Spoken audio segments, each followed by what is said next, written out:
This is VOA News in Washington. I'm Jeff Custer.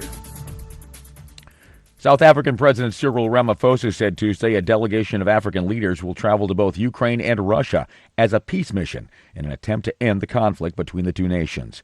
Speaking at a Cape Town news conference, Ramaphosa said he spoke to both Russian President Vladimir Putin and Ukrainian President Volodymyr Zelenskyy, and they were receptive to the idea. My discussions with the two leaders demonstrated that they are both ready to receive the African leaders and to have a discussion on how this conflict can be brought to an end. Whether that will succeed or not is going to depend on the discussions that will be held. Along with the South African president, the peace mission would include leaders of Zambia, Senegal, the Republic of Congo, Uganda, and Egypt. Ukraine's military said Tuesday it shot down 6 Russian hypersonic Kinzhal missiles in a single night, thwarting a weapon Moscow had previously touted as all but unstoppable.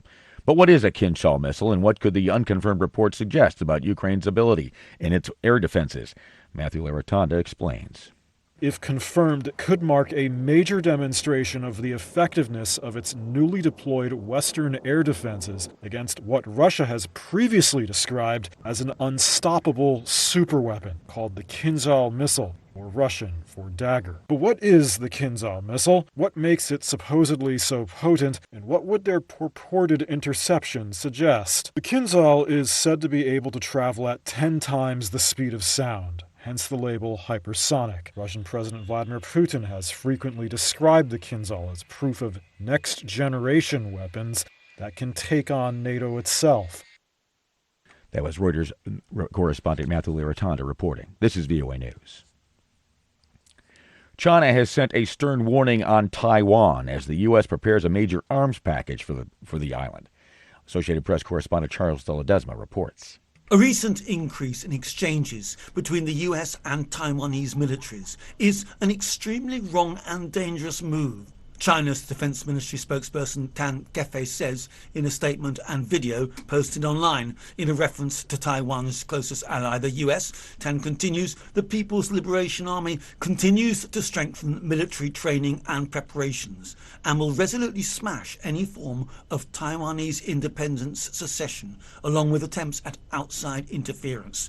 The US is reportedly preparing to accelerate the sale of defensive weapons and other military assistance to the self-governing island democracy. I'm Charles de Ledesma. The U.S. Virgin Islands wants to subpoena entrepreneur Elon Musk in a Jeffrey Epstein lawsuit. Associated Press correspondent Julie Walker reports. The government of the U.S. Virgin Islands is asking a federal judge in Manhattan to help it serve billionaire Elon Musk with a subpoena for documents in its lawsuit seeking to hold J.P. Morgan Chase liable for sex trafficking acts committed by businessman Jeffrey Epstein. Lawyers asked a judge in Manhattan to let them serve the subpoena on Tesla because they have not been able to give the papers to Musk. The government of the U.S. Virgin Islands said it believes Epstein may have referred or tried to refer Musk to J.P. Morgan, something Musk has denied. Epstein killed himself in 2019 as he awaited sex trafficking charges. I'm Julie Walker. A U.S. special prosecutor has ended his investigation into the FBI's probe of ties between Russia and the 2016 Donald Trump campaign. Associated Press Washington correspondent Sagar Magani reports. Donald Trump had predicted John Durham's investigation would uncover the crime of the century, but the 4-year probe fell far short. Durham did find several missteps, saying the FBI rushed the probe into whether the Trump campaign was colluding with Moscow and relied too much on raw and unconfirmed intelligence. But Durham's investigation delivered underwhelming results. Prosecutors did get a guilty plea from a little-known FBI employee, but lost to the only 2 criminal cases they took to trial. Sagar Magani, Washington. The UN Office for the Coordination of Humanitarian Affairs reports floodwaters in central Somalia left thousands of people displaced in Beledweyne, the largest city in the region. The UN office reports more than 460,000 people in the Horn of Africa nation were affected by the flooding. In Washington, I'm Jeff Custer. This is VOA News.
Thank you for watching.